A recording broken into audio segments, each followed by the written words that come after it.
அண்ணா பல்கலைக்கழக வளாகத்திற்குள் மாணவி ஒருவர் பாலியல் வல்லுறவுக்கு ஆளாக்கப்பட்டிருப்பது மிகுந்த அதிர்ச்சியை அளிக்கிறது, வேதனை அளிக்கிறது.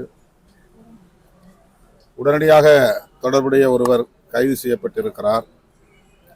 சற்று ஆறுதலை தருகிறது. மேலும் சிலர் அதில் சம்பந்தப்பட்டிருக்கலாம் என்றும் தகவல்கள் கூறுகின்றன.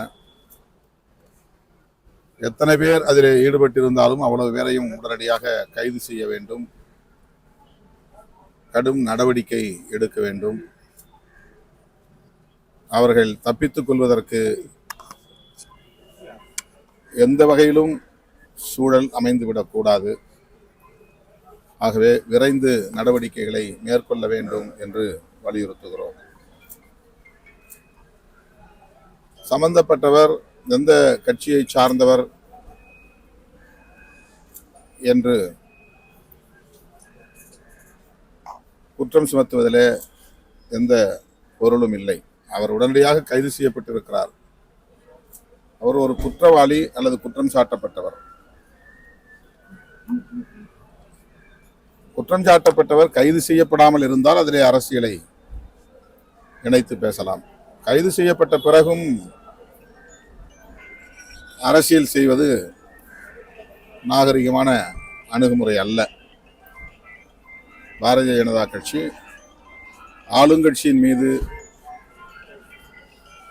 ஏதேனும் குற்றம் சொல்ல வேண்டும், களங்கத்தை சுமத்த வேண்டும் என்பதிலேயே குறியாக இருக்கிறது. பாதிக்கப்பட்டவர்களுக்கு நீதி கிடைக்க வேண்டும் என்பதை விட திமுக அரசுக்கு எதிராக ஏதேனும் குற்றம் சொல்ல வேண்டும் என்பதிலேயே அவர்கள் குறியாக இருக்கிறார்கள். பள்ளி, கல்லூரி, பல்கலைக்கழக வளாகங்களில் பயிலும் மாணவிகளுக்கு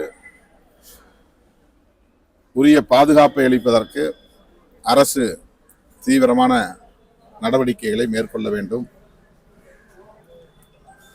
அதற்கு இந்த குற்ற சம்பவம் ஒரு வாய்ப்பை உருவாக்கி தந்திருக்கிறது. எனவே காவல்துறை இதில் கூடுதல் கவனம் செலுத்த வேண்டும். இது போன்ற குற்றச் செயல்கள் இனி நடைபெறாத அளவுக்கு பாதுகாப்பு ஏற்பாடுகளை உறுதிப்படுத்த வேண்டும் என்று கேட்டுக்கொள்கிறேன்.